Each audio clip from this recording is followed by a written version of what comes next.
Bonjour, bonsoir, bon matin, bon après-midi, bonne nuit, bon avant-midi, bonne nuit, les sorteurs de dehors. Bienvenue à De dehors, le podcast de plein air qu'on sait où est-ce que ça commence, mais on sait pas où est-ce que ça finit.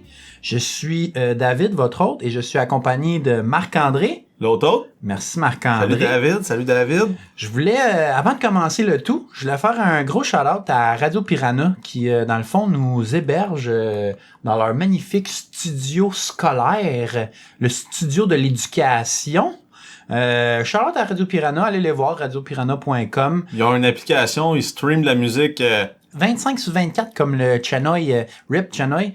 Sur Tachereau, ouais. Jadis, ouais, Smoke Meat. Ouais, Smoke Meat. Donc, 25/24, Radio Piranha, ils streament ça sur Internet si ça vous tente. Tous les styles de musique, ils ont une belle rotation. Donc, entre autres, j'ai participé au développement de la bibliothèque. Donc, en c'est 2015. Oui, 2015-2014. Donc, des beaux souvenirs. Dans le temps que t'étais un gars de dedans. Un gars de dedans, ouais, c'est ça. Donc, on va y aller avec la chronique revue, avis, review, celle que tu veux. Vas-y, Flamand. Commentaire, feedback. OK. Cette semaine, en fait, on a reçu un commentaire de Madame Marie-Ève Isabelle. Donc, je trouve son nom, c'est Marie-Ève Isabelle. Je sais pas pourquoi, mais... C'est la femme aux 3 prénoms. Marie-Ève Isabelle. Donc, ça va comme suit. Salut à vous. Très cool vos podcasts. Ils font rire et donnent de l'inspiration pour des projets. Bonhomme sourire. Ah, bonhomme sourire, excusez, j'avais mal cité l'emoji. Donc, merci de nous écouter, Marie-Ève.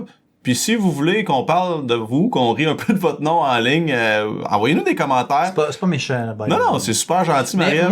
Moi, dans le fond, j'ai choisi cette review-là parce que elle dit que c'est très cool votre podcast. Donc, ça fait par le fait même une confirmation qu'on est des gens cool flamands. Attends, puis pas plus, encore plus. Ouais. Elle dit qu'on fait rire aussi. Ah, ouais, on est drôle des fois. Donc, écoute, une belle revue complète. Donc, on voit qu'elle nous écoute puis elle est assidue. Donc, merci de nous suivre. Marie-Ève.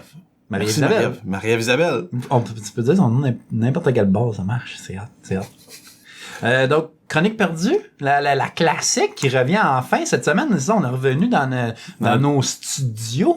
Dans nos vieux patterns. Dans nos pantoufles. Donc, chronique du perdu. Oui. 3 hommes. Oh. En fait, la chronique est spéciale cette semaine. Ça implique 3 hommes. Quand il y a 3 hommes ensemble dans une forêt, ça fait tout le temps des affaires bizarres. 3 éléphants. Attends, Puis, maintenant, t'as mon intérêt. Là. Un pays, le Zimbabwe. Donc, les 3 hommes étaient en train de se promener, faisaient un safari, puis ont vu 3 éléphants mâles. Je sais pas où ça s'en va. Puis, ils se sont dit, pourquoi pas profiter de la présence de nous 3 et des 3 éléphants mâles sauvages pour faire un selfie de groupe. Donc, 3 hommes, 3 éléphants. On voit qu'il y a un thème récurrent dans les perdus, hein, les selfies. Donc, ça se passe dans la ville de Plumtree, dans le sud-ouest du Zimbabwe. Donc, monsieur Moses de l'Ovu a dit, « Hey les gars, on peut pas prendre une selfie ici. Il y a trop d'arbres pis d'arbustes. » Entre nous et les éléphants, tu sais, ils étaient sûrement sur le bord de la savane, donc ils se sont dit, ça le fera pas. Faut aller faire un petit peu peur aux éléphants pour les pousser dans la clairière où il y a pas d'arbres, pour qu'on puisse prendre un selfie en bonne et due forme, pis tu sais que j'avais pas à enlever les arbres sur le Photoshop, exactement.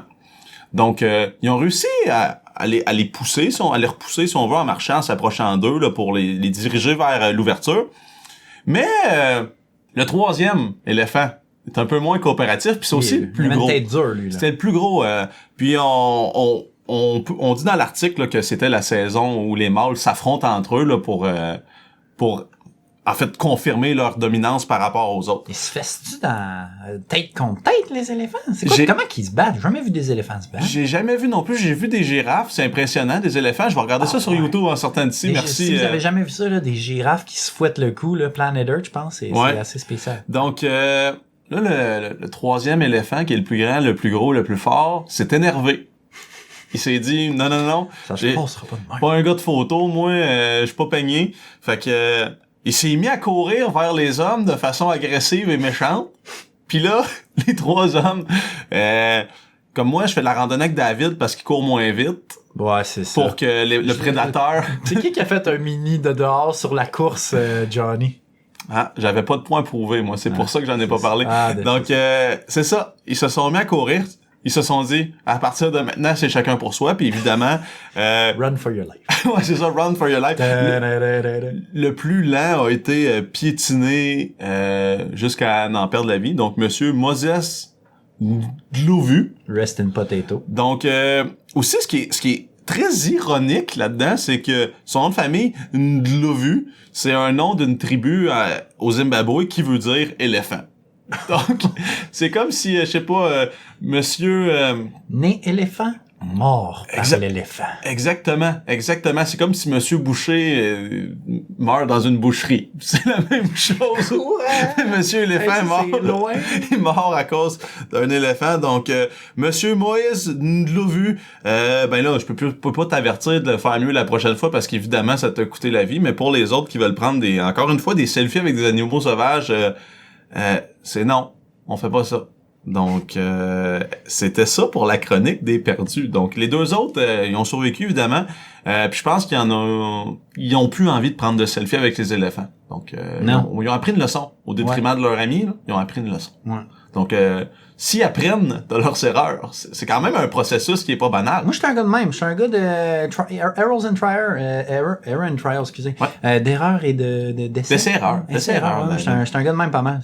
Donc, des fois, c'est pas le best. Je parlais de la savane puis de la plaine africaine. Ouais. La plaine, c'est plat. Là, tu vas me parler de l'opposé, une montagne. Ouais, on enchaîne avec la chronique montagne de la semaine. Cette semaine, on parle d'une grosse montagne. On parle du mont Mansfield. Oui. On parle du mont Mansfield au Vermont. Moi puis toi, Flamand, on a grimpé ça fait quoi maintenant? 2 ans, je pense? 2 ans. Je pense qu'on est redû pour y aller, mais je pense qu'on devrait y aller cet hiver. Vu qu'on l'a fait l'été, c'est bien de refaire les montagnes, mais c'est bien aussi de les refaire dans des situations différentes. Ben oui, parce que, en fait, la température qui change, ça peut changer l'expérience du tout au tout. Aussi. Puis en fait, la prochaine fois qu'on pourrait aller au Mont Mansfield, on pourrait prendre un autre sentier aussi, parce qu'il y a plusieurs sentiers. En effet. Donc c'est ça. Le Mont Mansfield, là, c'est la plus haute montagne dans l'État du Vermont. Le Mont Mansfield fait partie des Greens Mountains. Tu sais, on sait, il y a souvent les White Mountains, les Green Mountains, je pense qu'il y a les Brown Mountains. Ça fait toute partie du New England, ces affaires-là. Là. On parle de géographie ici, là. Shout-out à vos profs de primaire. Donc cette montagne-là est située dans le parc national de Underhill. C'est un des parcs quand même fréquentés du Vermont. À une hauteur de 1339 mètres, 4395 pieds. Donc, on est en haut des 4000. On est habitué avec les Adirondacks, là, mais là, c'est les Greens. Mais tu sais, on est quand même dans la liste des New England 111, là. New England 111? Ouais. Donc, cette montagne-là a un dénivelé de 790 mètres ou 2592 pieds. Donc, d'élévation, là, c'est quand même respectable.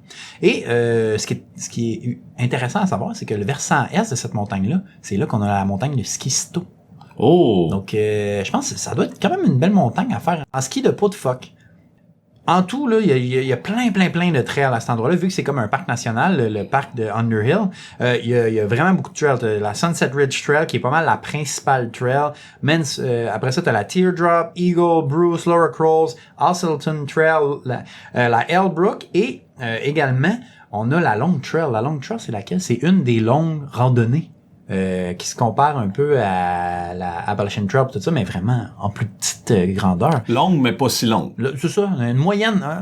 On appelle ça la Long Trail, on va l'appeler la Medium Trail. Okay. Donc celle-là, c'est quand même 439 km. Ça doit prendre un bon mois faire ça, même. Peut-être un peu moins, là, mais je sais pas combien de temps, mais c'est quand même une bonne marche, hein? Ouais, donc, on va poster une photo de toutes les trails sur de dehors, là. On va faire des screenshots Google Earth, toute la kit, là, puis on va poster ça. Je pense que ça va être intéressant. Donc, nous, la trail qu'on a faite, c'est laquelle? C'est la Hasselton Trail. Cette trail-là, elle part de où? Elle part du bas de la montagne de Stowe. Parce que nous, le lendemain quand on a commencé à faire cette montagne-là, on a marqué dans le GPS, Mansfield, Enter. Mais lorsque vous marquez Mansfield Trailhead dans le Google, ça vous amène au bas de la montagne de Stowe. En fait... Puis faire le tour, c'est un bon 2 heures. Donc ça peut scraper ta rando. Pour avoir été le gars qui a marqué l'adresse dans le GPS, j'ai même pas marqué Mansfield Trailhead, j'ai juste mis mon Mansfield. Donc peut-être que Trailhead t'amène au bon endroit, mais Mansfield tout court... Non. En tout cas, on n'était pas préparés. On ne savait pas était où le trailer de ça. Donc, c'est ça. Nous, la Ascension Trail, là, dans le fond, c'est tu montes à travers la montagne de Ski-Sto un peu à l'ouest. Et à un certain point, mais tu te rentres dans les trails de ski. Et tu finis la pointe sur... je me souviens plus trop c'est laquelle. Là, je pense que c'est la Chin Trail de quoi de même. Là. Ce qui est intéressant, les gens, beaucoup, ce qu'ils font, c'est ils prennent la Sunset Ridge Trail, qui est la trail principale, qui monte jusqu'au Menton. Le Menton, dans le fond, c'est le point le plus haut du Mont Mansfield. Et ils font toutes les sommets et faux sommets. Rendu en haut, là, c'est pas mal plat tout le long. Là, puis t'as un bon, je pense que c'est comme 4 miles là, que tu peux marcher à travers les faux sommets. Et les gens vont se dire, ouais, mais ok, le Mont Mansfield, c'est quoi ça, le menton? Pourquoi c'est un menton, le Mont Mansfield? Ben, le Mont Mansfield, il y a plusieurs sommets et faux sommets. Là, on va les shooter les noms, là. C'est des noms d'anatomie. OK. On a le front, le nez, le menton, le plus haut point, la lèvre supérieure, la lèvre inférieure et la pomme d'Adam. Là, vous dites, ouais, mais là, ça, c'est... Je t'écoute, là, David, là, c'est une face que tu me dis là. Le gars, il s'appelait-tu Memphis? C'est-tu sa face qui était tempée dans la montagne? C'est comme le Mont Rushmore, mais sur l'autre bord? C'est ça, Mont Rushmore, mais sur l'autre bord. Non. En fait, c'est que ça vient d'une légende. La légende, c'est que un coup, il y avait un géant qui passait par là. Puis là, il est arrivé à ce puis il s'est dit, c'est assez pour aujourd'hui, je me couche. Donc, c'est étendu, sur le dos, tranquille, face vers le haut.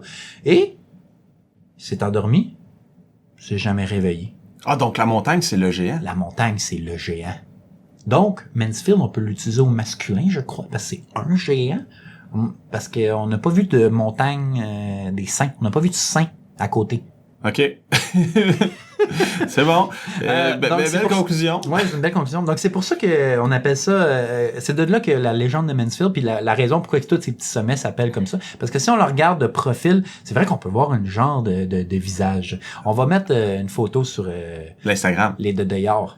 Ce qui est important aussi à savoir de cette montagne-là, c'est que les sentiers, les sentiers de grimpe, pas de grimpe, mais de randonnée, sont fermés pendant le printemps, durant la mud season, comme on appelle. Au Vermont, toutes les montagnes sont fermées pour préserver les écosystèmes, faire attention aux trails, pour pas qu'ils soient trop brisés. Donc là, on parle de mi-avril jusqu'au mois de mai, que les trails sont fermés. T'as juste pas accès aux Adirondacks, dans peut-être New York. Tu peux y aller, mais c'est comme pas recommandé. Mais là, c'est vraiment, tout est fermé. Tu peux pas y aller. Puis pour ceux qui veulent savoir ce que ça implique, là, la saison de la boîte, comme tu parlais, épisode 5. Épisode de boîte. 5 épisodes de boîte, ouais. Donc, on en a parlé, c'est quoi les impacts sur la végétation, puis comme on dit, on recommande pas d'y aller, pas parce que c'est pas faisable, mais juste dans un souci de conservation de l'environnement.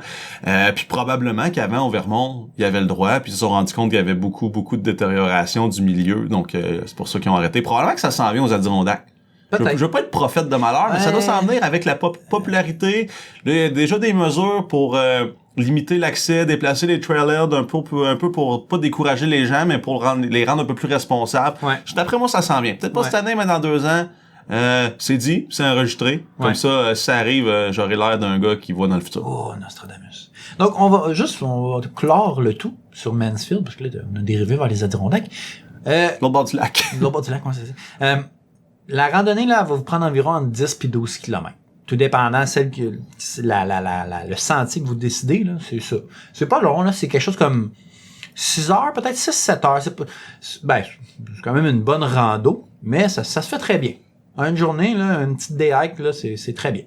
Donc, Flamand, voilà. Ben, merci David, tu me donnes envie d'y retourner. Moi, de mon expérience là-bas, de ce que je me rappelle, là, ce que j'avais aimé beaucoup à Mansfield, c'était le sommet. Oui, qui est très dégagé. Très dégagé. T'as une belle vue tout le tour, puis vu que c'est le point le plus haut, justement, des greens, tu vois tout le tour les autres montagnes. Ça, c'était super. Ouais. C'est une belle vue sur Camel Humps. Ouais, exactement. Puis par exemple, c'est quand même populaire comme randonnée, là. Oui. Donc, c'est souvent t'arrives puis le sommet est plein de gens, là. Exactement. Puis pour ceux qui sont moins familiers avec la géographie, là, on a le lac Champlain. Mettons que t'as centré ta vue Google Maps sur le lac Champlain. Si tu regardes à droite, donc vers l'est, c'est le Vermont. Et c'est là qu'on va trouver le Mont Mansfield. Puis c'est à gauche, qu'on se tient d'habitude dans les Adirondacks. Donc c'est à peu près à la même hauteur, là. C'est pas la même autoroute. 87, 89, donc faites attention du bord du lac que vous choisissez. Ouais. C'est sûr qu'il y a moyen de traverser. Il y a des petits ponts, des petites routes, mais c'est long. Donc, traverser à bonne douane, là, ça va vous donner un bon coup de main. On va le dire, en même temps, là, on va rep une ville qu'on aime bien. Allez à Burlington en même temps. Allez Très belle passer ville. une fin de semaine à Burlington. Allez... Ben, regarde, tu nous amènes là, on est spontané, on va en parler. Burlington, moi, 2 arrêts obligatoires. Oui. Toi, tu vas en avoir un 3e, là, vu que t'es un peu plus... Épicurien. scandinave, là. Donc, l'arrêt numéro 1, c'est aller au Patagonia. Là-bas, il y a une shop qui est dédiée à ça. C'est cher, mais des fois, il y a des rabais, des fois, il y a des spéciaux. Ça vaut la peine d'aller jeter un coup d'œil. Mais, moi, ma place préférée, parce que on a souvent dit dans le podcast que j'étais un peu cheap, puis j'aime pas ça trop dépenser, c'est le Outdoor Gear Exchange. Ouais. Puis, la formule est incroyable. Ça me rappelle les sports opus au Québec avant, mettons. Back in the days. Donc, c'est un très grand magasin au niveau des pieds carrés, si on veut. Là. Le premier étage, c'est essentiellement du stock neuf de camping, extérieur, randonnée. Plein air. Plein air. À la Sérieusement, selle. À la selle sans chasse-pêche, mettons. Exactement. Fait que camping, Pas randonnée. de gun. Pas de gun non plus. Pas de chasse-pêche. Je pense que ça le résume assez bien. Je pense qu'il y a des couteaux. Fait que dans le fond, c'est comme le premier étage du sel. Ouais. À celui ça. au 10-30, premier étage du sel.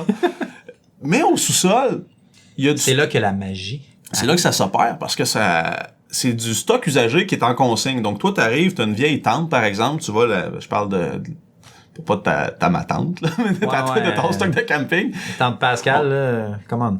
Ouais, donc disons que t'as une vieille paire de skis. On va y aller avec ça. Tu peux aller les porter là en consigne. Donc, disons que tu veux 200$ pour tes skis. Mais t'auras pas 200 piastres. Ben, ils vont être affichés 200$, puis le magasin va se prendre une cote là-dessus, puis toi, ils vont les vendre à ta place. Donc, c'est juste un endroit où les gens peuvent vendre leur stock usagé.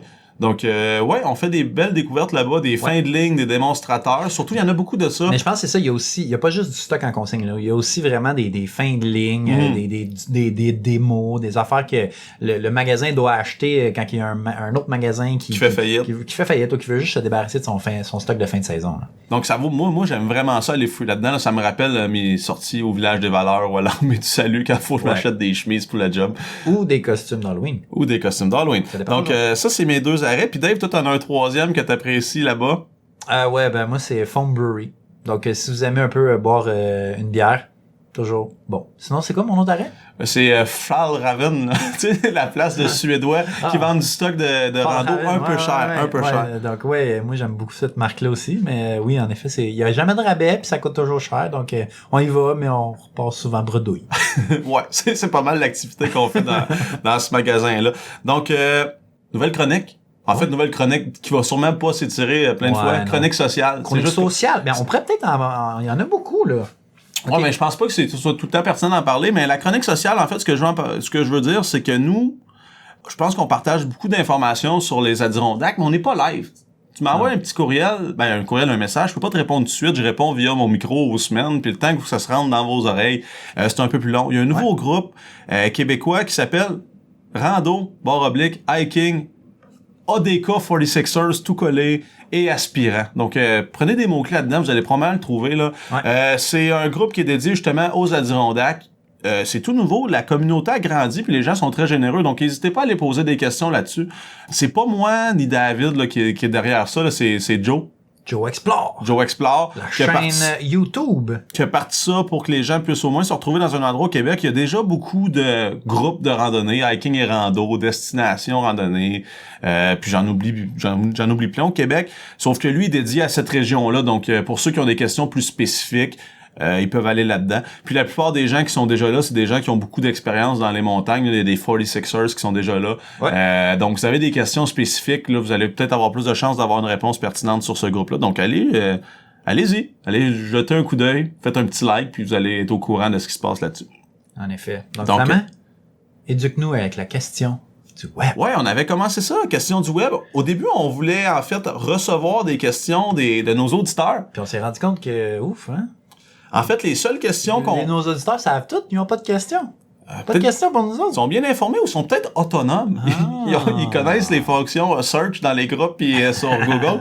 Donc, en fait, on va prendre une question du web jusqu'à temps qu'on ait assez de questions dans notre inbox. Donc, c'est un appel à vous que je vous fais pour répondre à vos questions durant notre émission. Donc, la question va comme suit. C'est une question que j'ai prise sur le groupe Hiking et Rando. Je vais la modifier un peu là, pour l'appliquer à notre situation actuelle. Encore moins. Point d'interrogation. Je pars pour le mont Washington. Donc là, le mont, aussi pour le bien de la réponse, là, ça peut être n'importe quel mont qui est assez haut, en haut de 4000 pieds. Disons. OK. Et je me demande, je me demande ce qu'il faut que j'apporte comme matériel. OK?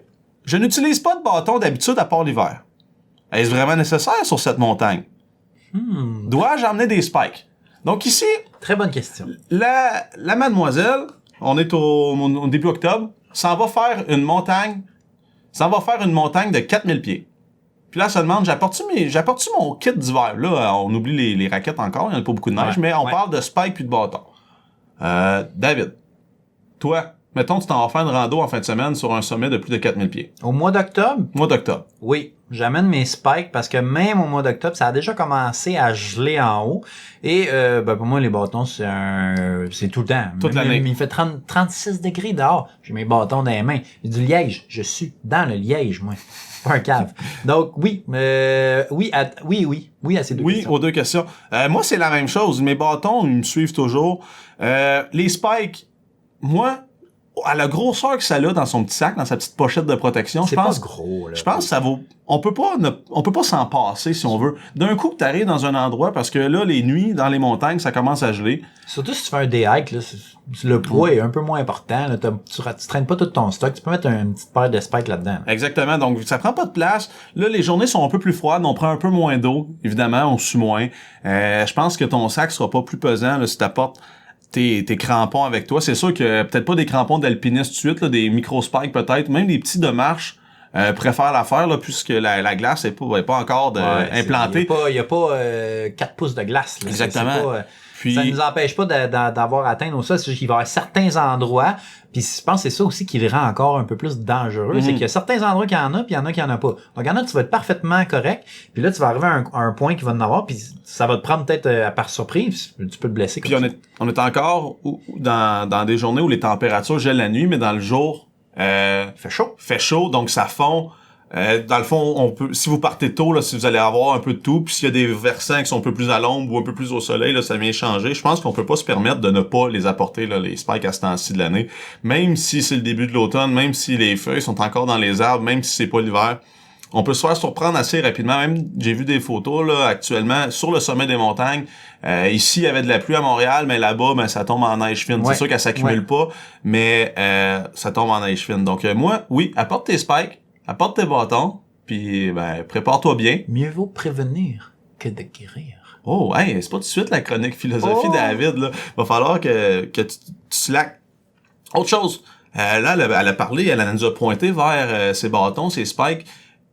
Y a-tu des choses, toi, à l'automne, à ce temps-ci de l'année, que t'apportais pas cet été, que tu vas commencer à apporter? Des gants. Des gants? Des mitaines pour le top.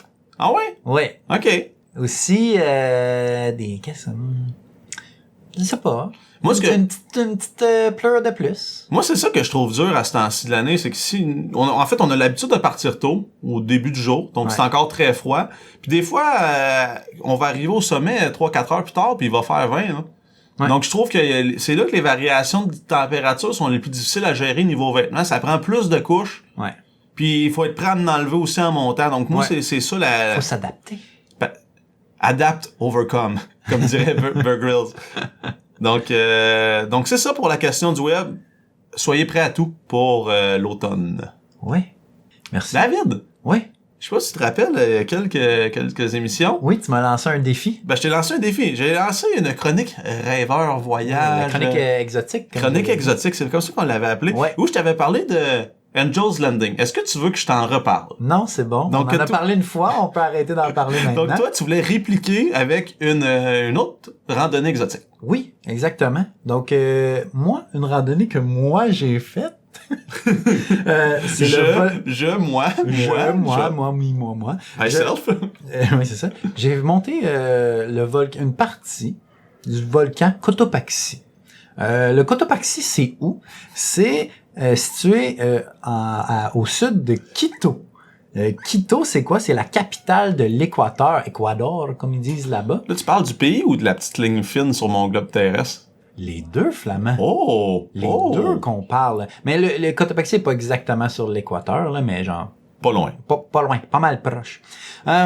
Pour se rendre là-bas, comme je dis, on passe à travers la région du Cotopaxi parce que c'est toute une région, là. C'est pas juste lui, c'est comme le centre, là. C'est comme le soleil de la région. Donc, moi, ce que j'ai trouvé vraiment cool, tu te rends là-bas, nous, on avait un Land Rover. Il était batté, mais c'est pas grave. C'est vraiment hot juste être dans un Land Rover. Ingénierie anglaise. Ouais, c'est ça. Tu passes à travers des plaines, puis là, il y a des chevaux sauvages, des Mustangs qui courent sur le côté. Pour vrai? Ouais, non, je suis sérieux, là. Genre, moi, c'est la première fois que je voyais ça, j'étais comme, wow, je veux une décapotable, je veux de quoi. Ou, je veux rider le cheval, là, comme vous voulez. Donc, c'est quand même pas un petit morceau, là. C'est à une altitude de 5897 mètres, le sommet. Donc, on s'est jamais rendu à cette altitude-là, nous autres. C'est un des volcans les plus hauts au monde avec cette altitude-là, puis quand même, hein. Et en même temps aussi, petit fait cocasse, c'est le volcan le plus proche du Soleil. Ben, dans le fond, le point le plus proche du Soleil sur la Terre. OK. Vu qu'il est à l'équateur. Ah, je comprends. Ah, je comprends. Fait, hein? Et moi, je me suis rendu jusqu'au camp de base, José Ribas. Excusez. Ton espagnol est à point. Ouais, en effet. Donc ça, c'est situé à 4864 mètres. Donc on parlait de Whitney récemment. Ça, c'est 400 mètres plus haut que Whitney. À ce point-là, dans le fond, moi, j'ai pas pu aller plus loin parce que le volcan était actif. Donc, t'avais pas le droit de dépasser le camp de base. Puis ça faisait vraiment longtemps que le volcan était actif. Et un mois après, ben moi, ils ont rouvert le volcan. Un mois après que je sois passé là-bas. Mauvais timing. Ouais, ben mauvais timing. Est-ce que je pense pas que j'aurais été prête non plus. Là. C'est quand même 5897 mètres, c'est haut. Là. Il faut du stock d'alpinistes. Là, puis j'avais peut-être pas toute la gear nécessaire. Mais ce qui est le fun avec ça, c'est que rendu là-bas, au camp de base, ben ils m'ont stampé mon passeport. Ah, comme aux autres Granby quand t'arrives dans la cage des gorilles. Ouais, mais c'est mon vrai passeport. Ah, OK. Mais j'étais pas sûr, par exemple. J'étais pas sûr parce que ils m'ont dit, veux-tu qu'on stampe ton passeport? Puis là, je savais pas si ça allait nullifier mon passeport. Je l'ai fait quand même. Je dis, oh, YOLO, tu sais. Mais, fait que là, j'ai une stamp. J'ai la preuve que je suis allé sur le camp. Je l'ai faite, la preuve. Okay. Et, ce qu'on a fait... T'es pas un charlatan, là, c'est ça? Non, pas un charlatan. Okay. T'arrives là-bas, qu'est-ce que tu fais en haut de ça? Tu bois un petit thé de coca. Coca, comme Pablo, là. En effet, la feuille de coca. Ça fait quoi? Ça l'aide un peu avec le mal de tête, les effets de l'altitude. Et nous autres, quand on était prêts après ça, on avait fait nos petits touristes, on a pris nos petites photos, bu notre petit thé, le doigt dans les airs, le petit doigt dans les airs. On a commencé notre descente. Comment qu'on a fait ça, nous autres, notre descente? En dos de Mustang? Non. En mettant le Land Rover sur le neutre? Ça aurait été, on aurait pu, mais ça aurait été moins le fun. Non. On a fait ça en mountain bike. Ah, ouais? Ouais, j'ai descendu le côté d'un volcan en mountain bike. Et je dois dire, j'ai été celui qui allait le plus vite. OK. Hey, c'est intéressant. Non, c'est pas vrai. Celui qui allait le plus vite s'est planté puis s'est cassé le bras. Fait que t'es arrivé premier, mais... Ouais. OK, très avec bien. un disqualifié. Un DNF, do not finish. Est-ce qu'il y en a qui montent en vélo? Par curiosité? Je pense que tu peux le faire, mais l'affaire, c'est que c'est beaucoup de gravel lousse. Donc, tu peux le faire. C'est sûr que tu peux le faire, mais j'ai pas vu personne le faire. Fait que les vélos... C'est quand même une bonne ride, là. Les vélos en haut, ce sont ceux qui sont montés en sur main. le top du Land Rover. OK, ils étaient sur le top du Land Rover. Ah, ouais. Ah, fait que toi, la rando que tu me parles, c'est une ride de camion jusqu'en haut puis une descente en vélo. Je veux pas la dénigrer, là, parce que je pense qu'on est dans un concours ici. J'ai fait une rando. Le camion m'a amené un certain point, mais j'ai fait le reste. OK. Tu comprends? Et après ça, moi, j'ai redescendu tout le reste. Okay. Donc, tu peux le voir comme tu veux. Et c'était très haut déjà à cet endroit-là. Je pense que le point le plus bas de la région de Cotopaxi, c'est comme à quelque chose comme 3000 mètres, là. Puis moi, je suis jamais allé, je suis jamais allé près d'un volcan. Ouais. Est-ce que l'air, tu dis qu'il était comme plus ou moins actif parce que tu pouvais pas monter, est-ce que l'air était souillé? Est-ce que comme tu sentais bien? Voyais-tu du magma en haut qui sortait du trou? Effet. Mais comme je te dis, moi, j'ai pas fait jusqu'en haut et c'était vraiment sur la fin de son temps d'éruption, là, si on veut. Parce que même si on dit qu'un volcan est en éruption, il y a pas du magma qui pète dans les airs, là. Ça, c'est vraiment juste exceptionnel. Ça, c'est à Pompéi, mettons. Ouais, à Pompéi, mettons. Ça, c'est... Tu veux pas ça? Non. Donc, ouais, c'est ça. Non, l'air était très bonne. Même très... Ouais, il y avait des petites fleurs, tout ça. C'était très bien. Autre question de gars qui est pas allé. Tu as dit que t'as pris un thé de coca. Est-ce que c'est une drogue? Est-ce que, disons... Je veux dire, c'est la plante là, qui font la drogue avec, mais elle est pas... Mais est-ce que t'es chou un test antidopage avec ça, mettons? Eh ben, c'est une bonne question. J'en ai aucune idée. Je pense pas qu'il y en a assez. Là. Le thé, je pense que c'est tellement minime, la concentration. Puis pour avoir écouté Narcos, là, pour faire ça a l'air compliqué avec du kérosène, puis un four, puis tu sais, en tout cas.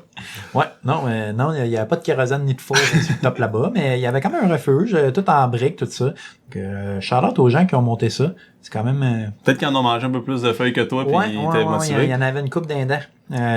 Donc voilà, c'était ma chronique. Donc moi, j'ai atteint un des points les plus hauts sur la Terre. Donc je te voilà. À ton tour maintenant, Flamand.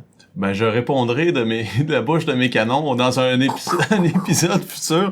Donc, habituellement, je m'approprie la chronique philo, mais David, dernièrement, là, je pense qu'il est dans une passe difficile, donc il cherche des phrases pour s'inspirer, donc... Philosophie. Vas-y, David, parle-nous de la chronique philo pour conclure l'épisode d'aujourd'hui. La chronique philo, c'est une citation qui vient de Beverly Sills. Là, vous allez dire, c'est qui Beverly Sills? Même moi, je savais pas. À Beverly Hills? Ouais, droit ça. Je savais pas c'était qui, moi non plus, Beverly Sills, avant cette semaine. En fait, c'est une chanteuse d'opéra dans les années 50 et 70. Donc, sa quote n'est pas nécessairement orientée vers la randonnée, mais elle s'applique bien à nous. Et dans le fond, ce que ça dit, c'est il n'y a pas de raccourci pour aller à des places qui en valent la peine. Oh! Donc, there are no shortcuts to any place worth going. Donc, je trouvais que ça s'appliquait bien à toutes les montagnes. Tu sais, nous, on essaie tout le temps de se pousser le plus loin possible afin d'avoir le sommet le plus isolé. Ben, je pense que c'est une bonne situation pour ça. Puis surtout en randonnée. Oui. Prendre un raccourci en randonnée, non. Je pense que tu perds l'essence. Cutting switchback is prohibited. C'est vrai. Tu perds un peu l'essence de la randonnée en elle-même. Donc, hey, je vais penser à ça avant de me coucher à soir, David, de ta citation de Madame Beverly Sills. Allez checker des vidéos sur YouTube d'elle qui chante, là. Vous allez toffer 30 secondes, puis après ça, vous allez aller sur autre chose. Donc, ça fait pas mal le tour pour cette semaine. Merci encore, Marie-Ève Isabelle, de nous avoir écrit un commentaire. On apprécie. Si vous êtes comme elle, vous appréciez notre travail, notre loisir. Notre dur labeur. Notre loisir. Je pense qu'on a du plaisir. N'hésitez pas à nous laisser un review 5 étoiles sur la plateforme sur laquelle vous écoutez, sauf Google Play. Parce que tu peux pas laisser de review sur Google Play. Donc, en fait, c'est le fun parce que les gens peuvent pas savoir si on est bon ou pas bon. Ils ont pas le choix de nous écouter, puis là, le découvrir par eux-mêmes. Aucune idée préconçue. Vous pouvez aussi parler de nous à vos amis. Toujours intéressant. Je pense que le bouche-à-oreille, c'est ce qui est le plus efficace. Même ses réseaux sociaux, le bouche-à-oreille, c'est les réseaux sociaux, hein. Ouais, c'est ça, le doigt, le messenger oreille, le messenger click, le clavier à yeux, le nouveau bouche-oreille. Clavier à yeux. Le clavier à yeux. Le clavier à yeux, le nouveau bouche-oreille, c'est bon, ça. Autre chose, abonnez-vous, suivez-nous. Donc, aussitôt qu'on release de quoi, qu'on lâche un épisode, ça tombe dans votre poche. Donc... Ça nous aide beaucoup aussi à monter dans les rankings de podcasts. Exactement. Puis, dernièrement, si vous appréciez là, d'une façon exceptionnelle notre travail, ou tout simplement vous l'appréciez un peu. Ouais, ou si vous avez vraiment trop d'argent, n'hésitez pas à passer sur Patreon pour nous supporter. Patreon.com/dedors. Donc, avec ça, nous, on va payer nos frais d'hébergement d'épisodes. Donc, c'est rien qu'à ça que ça sert. Je pense qu'on se mettra jamais riche avec ça. Mais pour l'instant, c'est une dépense, puis ça serait pas pire que ce soit nul. Kiff flush. Break even. Zéro. Dans projet, c'est break even. Donc, merci d'avoir été là, puis on va se retrouver la semaine prochaine pour un autre épisode de... À dedors. Dedors. À dedors. À dedors. Dedors. Par la toune. Dedors. Par la toune. Par la toune. Par la toune.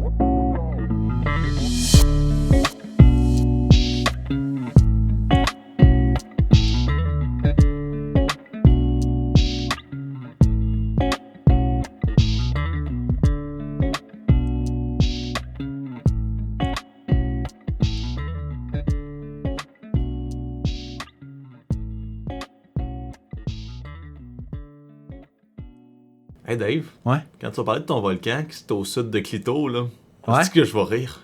Ouais. Mais là, tu vas pas faire des remarques désobligeantes, là? Non. Hey, qu'est-ce que tu fais dans mon texte? Tu l'as changé pour Clito.